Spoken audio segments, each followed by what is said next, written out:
Lisan, apa fungsi lisan? Apa fungsi lisan? Berkata yang baik-baik. Turun kalimat Nabi, man kana yu'minu billahi wal yaumil akhir falyakul khairan aw liyasmut. Siapa yang merasa beriman pada Allah dan hari akhir, cukup katakan yang baik-baik. Kalau nggak bisa diam. Di fungsi lisan manusia itu cuma dua. Kalau bukan berkata yang baik, itu diam. Jadi kalau nggak bisa berkata yang baik, diam aja. Makanya muncul peribahasa, diam itu emas. Ketika tidak bisa bicara yang baik, tidak katakan yang baik, katakan yang baik. Nggak ada ayat di Quran katakan putus, katakan ini, katakan itu, nggak ada. Yang ada katakan baik, baik, baik, baik. Nggak bisa diam. Turun larangan mencela, karena mencela itu tidak baik. Quran surah 49 ayat 11, ya ayyuhalladzina amanu la yaskhar qaumin qaum. Hei orang-orang, kalau masih merasa punya iman, jangan saling mencela. Tuh, duhai anda yang lisannya suka mencela, ketika anda mencela, bukan cuma merendahkan iman, anda disebut oleh Allah sedang menyimpang dari kemanusiaannya, sedang tidak mulia. Nggak diakui antum. Kamu nggak mulia, saya nggak suka dengan lisan kamu.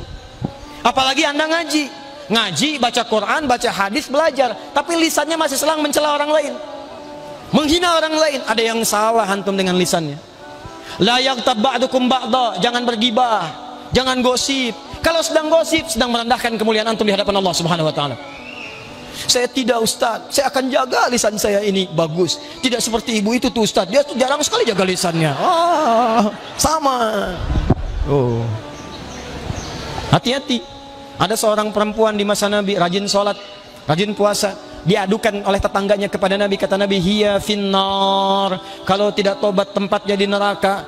Apa perbuatannya? Senang sekali mencela dan menggunjing tetangganya.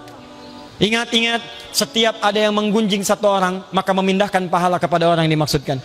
Hadisnya sahih di hadis Muslim, babul muflis, pembahasan tentang orang bangkrut. Jadi maaf, ya'ti yaumal qiyamati bi sholatin, ada orang datang di hari kiamat banyak sholatnya, wasiyamin, puasanya banyak, wa zakatin, zakatnya rajin, wa ya'ti qad syatama hadza, cuman sayang, suka juga mencaci orang lain, wa qadhafa hadza, menuduh orang lain, awas wa daraba hadza, senang berselisih. Nanti di akhirat akan ditimbang, timbangannya begini. Kalau ada orang sholat mencela, pahala sholatnya akan dipindahkan pada yang dicela. Antum ikut sholat di sini, taklim, begitu keluar membicarakan orang yang tidak taklim. Tuh lihat tuh, kayaknya udah ahli surga aja ya, nggak ikut taklim dengan kita. Siapa itu? Dua orang membicarakan, pahala dua orang itu pindah kepada orang tadi. Muncul orang ketiga, kenapa? Itu tuh, oh nggak nyangka ya, nyangka, pindah. 3 orang dapat bagian dari pahalanya. Paham? Jadi coba atur diri kita. Akhlak yang mulia itu cerminan dari ibadah kita kepada Allah Subhanahu wa taala. Kalau ada orang rajin ibadah, akhlaknya tidak mulia, maaf, bukan cuma tidak sukses ibadahnya, tapi menunjukkan sedang turun status kemanusiaannya di hadapan Allah Subhanahu wa taala.